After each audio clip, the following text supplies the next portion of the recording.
அப்படின்னா நம்ம கூட இருந்து நமக்கு நிறைய விஷயங்கள் செஞ்சு நம்ம நல்லா இருக்கணும்னு நினச்ச ஆத்மாக்களை பற்றி. ஆத்மாக்கள் என்பது உடல் அளவில் நம்மளோட இல்லாமல் இருக்கலாம், ஆனால் உணர்வு ரீதியாக நம்மளோட தான் இருக்காங்க.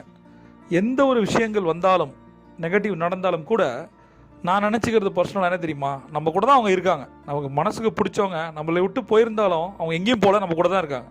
அந்த மாதிரியான ஆத்மாக்களுக்கு நம்ம நன்றி சொல்லணும். ஊர் பேரை போட்டு அவர் யார் அவங்க யாருன்னு போட்டு 3 முறை வாழ்க வளமுடன் வாழ்க வளமுடன் வாழ்க வளமுடன் மனதார அவங்கள நினச்சி நம்ம பண்ணுற காரியம் மிகப்பெரிய சக்ஸஸை கொடுக்கும். அடுத்தது நம்ம பணக்கடலைகளை பார்க்க போகிறோம். இந்த பணக்கடலைகளை 3 முறை சொல்லணும், 8 முறை எழுதணும்.